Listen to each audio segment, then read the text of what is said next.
Ashamaa harka fuunee daawwattootaa fi hordoftoota keenya akkam nagaa keessanii nageenya koo kan jaalalaa fi kabajaa bakka isin jirtanitti isin haadha qabu. Egaan daawwattoota keenya odeeffannoo jajjabaa fi wantoota haala yeroo irratti daqiiqaa muraasaaf qabadhee kan isinii dhiyaadhu Arreedii Adam Tube. Egaan namoonni odeeffannoo keenya yeroodhaa gara yerootti akkasumas diraamaa intarteementii fi komeedii garaagaraa hordofuu barbaadan chaanaalii keenya subscribe gochuun gama maatii keenyatti dabalamaa isiniin jenna. Namoonni maatii keenya taatan like, share, subscribe erga fixanii oduu keenyatti darbinaa jechuudha. Odeeffannoon amma jiru waa'ee dhuma xiqqoo haasa'uuf illee nama kolfisiisa. Egaan haalli nuti keessa jirru waan xiqqoo nama kolfisiisu waan ta'eef gama boodatti taasofna. Ammaaf garuu wanni jiru kan nama kolfisiisu gama boodatti taasofna. Innis maayini waa'ee taakkalaa uummatirraa waa'ee Abiyyatti yoo deebine samoona guyyoota 2-3 dura akkuma isin beektan muummichi ministeera Itoophiyaa Dr. Abiy Ahmad lubbuudhaan hin jiru yookaan dhukkubsatee yookaan immootu eessa deemee jedhanii namoonni haasaa garaagaraa miidiyaa irratti wal daddabarsaa turanii guyyaa irraa inni samoona leenjiirra akka turee fi naannawa Matakkal jedhamutti leenjii kennaa ture. Guyyaa irraa godina Jimmaatitti immootu waa'ee hojii dhimma hojiitiif achi jira. Kanaaf lubbuun jira jenna. Egaan kun akka odeeffannootitti kanas siyaasa gootaniin ilaalina isiniin jenna. Waa'ee taakkalaa uummatitti yoo darbinu viidiyoon takka akka malee miidiyaa kanarra deddeemaa jirti. Miidiyaa kanarra kan deddeemaa jirtu taakkalaan gaafa mallaqa wayii harka gara duubaa kanaan namarraa fuudhutu mul'ata. Dhugaadha viidiyoon kama isaati wantichis isuma. Garuu dhugaan jiru mootu akka namni haasawsanii miti. Namni kenna musinnaa fudhachaa jira. Taakkalaan birrii 500 jira kenna yoo xiqqoo madaallu ilaalcha siyaasas garaagaraa haa qabaannu iyyuu malee namicha gas ga'uu dhiisi. Namicha kantiibaa magaalaa Finfinnee ture guddaa sana dhiisi. Arreedii Adam Tubeef musinnaa waan birrii 500 yoo naa hidhate fudhadhu. Hanga fedhe birrii 500 sirraan fudhadhu. Garuu inni dhugaan jiru mallaqa musinnaa fudhataa jiru osoo hin taane yoo akkas taate immoo inni amma itti gaafatama beenzila biyyattii minaamina waan ta'eef sila birrii 500 san leetira haayilaandii takkaa gurgurateeti jennamoo waan bira jenna. Kanaaf ilaalcha akkasii miti. Hayni jiru yeroo inni mallaqa inni isa jechuun kantiibadha yookaan nama guddaa ture hangaa mootummaati. Hangaa mootummaa tokkommootu wanti irraa eegamu gartee kiishatti mallaqa baatee deemuu osoo hin taane dhimma hojii isaatti irratti isa san irratti mallaqa waan kiisaa hin qabneef yookaan immoo akka tasaa gaardota isaa biraa waan qabuuf namitti wayiitti geerarte.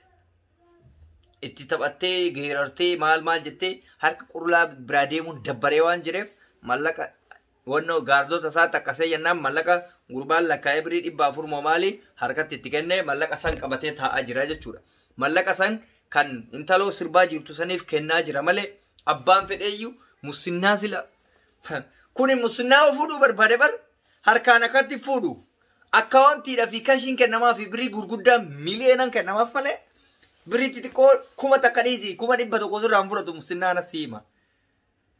Fakkeenyaaf viidiyichi kan gisee yeroo kantiibaa tureetti inni suni jechuudha dhugaa rabbii yoo dubbatu taate yoo musinnaa taate cheekidhaan sanuu makiina manatti yoo fiddeef sirraa fudhate malee likiskisa ganda keessatti bakka namni wacuutti akkatti fudhata jechuun kun maqaa ol xureessuu fi agartee namni holola warra ta'uuf kijibna akkanaa kun qabsollee hin ta'u of durallee nun tarkaanfachiisu jechuudha. Kanaaf taakkalaan nama waan xixiqqoolee akkanaa tanallee dhahamuu miti baay'isawee jechuudha. Maaliif haga feene ilaalchi siyaasaa yoo gargar nama ba'es waan xixiqqoo akkanaa tanaan wal madaaluun sheemidha. Sheemii guddaa. Nama ati guddaadha jettuun argite nama ati yaada gaarii qabati jettuuntu musinnaa fudhataa jira.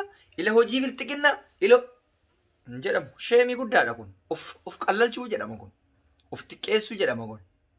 Namni akkamitti musinnaa bulchaan ganda keetitu 500 kennitti sirraan fudhatu akkamitti sanuuyyuu ganda keessatti kennama musinnaan uummata keessatti kennama maal bakka itti kennamu hin jiru. Akkamitti yaaddan? Sheemidha. Ila maqaa keenya wal xiqqeessuun gaarii miti. Maqaa keenya waanuma biraatti yoo wal xiqqeessine malee waan hin fakkaanne wal xiqqeessuun sheemidha jechuudha. Kanaaf ijoolleen keenya namni deeggaraa fi mormituu taatellee waan akkanaati wal madaalu osoo hin taane hojii keenya hojjetamuun wal madaala. Wanni wayillee yoo ta'ame osoo man ta'amii shakkiidhaan waan babaxabbaxina. Amma fakkeenyaaf shakkiidhaan wanni baxabbaxame maa inni guyyaa kaleessaa Jawaar maalii nageenyi isaa jedhamee wacamee maali jechamaa ture. Abiyyis du'e baay'ee waan ajaa'ibu keessaa gaafa ajandaa dhabu namni maal lafaa fuudhee waa uuma silaan nagaarrama. Gaafa ajandaan tokko wayii hin jirre miidiyaarra jechuudha. Waan hin jirre wayii uuman. Gaafa ajandaan immoo jiru mootu waan xiqqishuu wayii yoo dubartii wayii dogongora wayii uumtee qullaa wayii postotamtee waa wayii jette. Abeet namni guddaan xiqqaan isa malee oduu abbaan fedhe mootummaan du'edhaan hin dhagahu. Garuu gaafa ajandaan dhabamu mootu xiqqishuma tana lafaa akkanatti ol fuudhaniitumaan maqa balleessii jetta, wal arrabsuu jetta, wal irratti duuluu jetta. Era sheemin nu qabee ijoollee. Era sheemi ala rabbii gaafa bara 2020 seenu maalan akka kadhadhe beeytanii. Yaa rabbi yoo dhuguma uummata Oromoo kana jaallatte hanga fedhe siyaasa gargar godhe, hanga fedhe amantii gargar godhe, garuu waan hin taane maqaa walitti moggaasu, wal xiqqeessu, waan akkasiisa irraa magan jedhee kadhadhe. Inumaayyuu barri kun immoo bara ajaa'ibaatti.